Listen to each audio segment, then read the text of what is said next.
So, NBA Youngboy, y'all let me know in the chat. I posted this on Twitter, if you didn't already see. NBA Youngboy's manager, whoever Alex Junior is, I'm not completely sure. But they stated all of the features for the people they manage, I guess. They said, end of year features, so it's the Santa price. People trying to get a little Xmas swag in before Mariah Carey sits on their face. And he said, Youngboy, $300,000 plus features. So it might not even be at 300,000. It might be like 400 or maybe like 325. No cap, 25,000. B-Way, 3,500. Ladies, buy your man a feature for Xmas. First of all, I'm sorry, but these ladies out here ain't packing the heat like that. My girl could definitely not buy. You don't even want to know what my girl got me. Actually, my girl gave me a good present, but it's a coupon, if you know what I'm saying. It's not necessarily a real present. It's not a material thing. It's a service that I get to cash in, you know what I'm saying? You can use whatever imagination you want there. But as I was saying with NBA Youngboy, now I get that dude needs to take all the money he can get. NBA Youngboy is popping.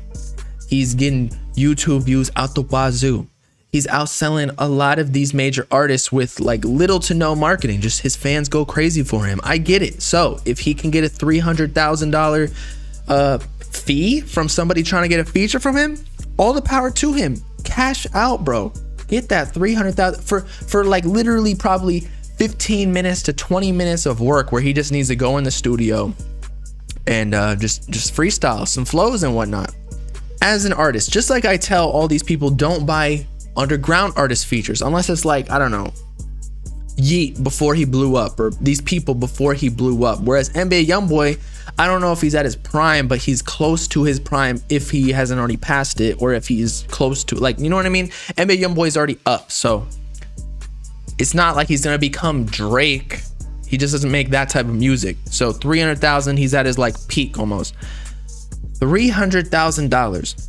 Imagine what you can buy with $300,000. You are not, because the whole point of getting a feature is to give your song or album or just your career more eyeballs, particularly of NBA Youngboy fans who are probably searching his name in the YouTube search bar or SoundCloud or Spotify or whatever. But $300,000, imagine you just make like 3 albums or maybe just 1 solo. You didn't get any features. You can use that $300,000 to pay for, I don't know how much it costs to get on Academics, but you can get on there 100 times maybe, or maybe even 10. I think it costs like $13K to get on Academics. I don't know what it is, but divide 300,000 divided by 13,000. Imagine how much clout you can get just solo without NBA Youngboy's help. So I just feel like it's dumb to buy an NBA Youngboy feature for $300,000 or even offer it $300,000 because one, you're like kind of scamming people, but again, get all the money you can get, respect.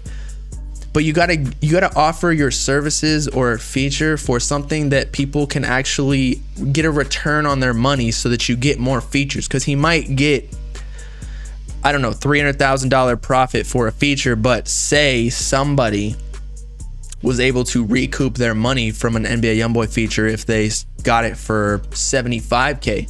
They might tell all their homies and friends to also get a feature for that $75K. You open up the capability of more people to buy features if you lower the price. And I just feel like, okay, so if we do Spotify numbers of how much you get per stream on Spotify, or just YouTube, because Youngboy is big on YouTube for music, because you actually get less money for songs and videos that are less than 8 minutes because you don't have multiple ads. You probably get like $3 per stream. So to recoup $300,000 300,000 divided by 0.003, you'd have to get 100 million streams or views on YouTube to get that, or just spread that throughout all of your streaming services, Apple Music, Spotify, YouTube, where Apple Music and Spotify are paying you more, but 100 million streams, you're just not doing that. NBA Youngboy doesn't even average 100 million streams on his videos or songs. So what makes somebody think that they're going to get the NBA Youngboy feature and then hit that number? So if anyone buys this $300,000, you are fucking stupid. Fucking stupid. And to even offer that, like, if I was a manager of a rapper, I would even, like, one of my selling points for a rapper would be like, look, you can recoup this if you get a certain amount of streams. It would almost be like some part of my sales pitch to get more money for my artist. But for a manager to put $300,000 up like that, you're not gonna sell any features like that. Plus, I mean, maybe they're trying to make it seem like it's an insurmountable number just so that it like makes NBA Youngboy look better in the public. That would make sense, because nobody's buying for 300,000. Like, I feel like Drake right now is $300,000. Like, imagine being Youngboy. You're making more money in $300,000 than fucking, like, more than half America in a 10 to 20 minute studio session. That is crazy. So I can't believe this. It doesn't make sense. Even the Yeet 30,000 people were arguing with me in my YouTube comments saying like, yeah, it's totally worth it. And like, I understand Yeet is blowing up, but no features are not worth it unless you do a royalty split where there's no upfront money that you have to give. Just the percentage on the back end. That's where you can get like the cool feature swaps and stuff like that. With an artist like Youngboy, they'd want the price to be lower so more people pay to get on a song with him, which is an easy way to make a bag. That's true. But then again, Youngboy doesn't really do features with people, so I just think they're doing this as like a publicity stunt. It's almost like how people always say like, yeah, my like Lil TJ said his feature price was $150,000. I think Hello Yassine posted it the other day and said ever since he announced that his feature was $150,000, that he hasn't hopped on any songs. So rappers nowadays don't realize that, like, with music releasing so often, that the way to make money nowadays in music is just to build your catalog, kind of like Russ, where you don't necessarily have to get 100 million streams per song, but over time, if you drop like 100 songs and each of them gets, I don't know, 1 million streams a year, like you're doing well. And then your fans, your super fans, will continue to listen to your music and accrue you money. It's almost like YouTube, where my videos currently don't really always do 100,000 views, and of course my lights went off. But I have so many videos up that I'm able to sustain and do well on YouTube, just because once somebody watches one video or listens to one song of Russ, then the algorithm recommends them one song or another video and just keeps like the loop going. What's that behind me? I got paintings and shit.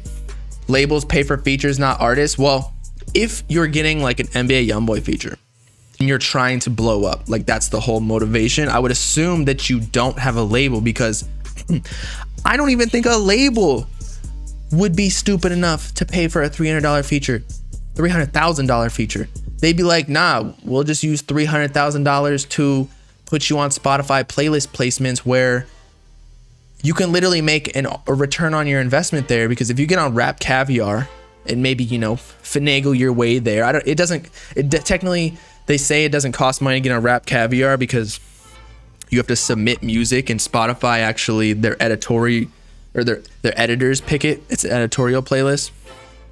But if you can get on like different Spotify placements, you'll get a certain amount of streams pretty much guaranteed, because there's a lot of followers on those playlists. So it's just riskier to pay for that big ass feature.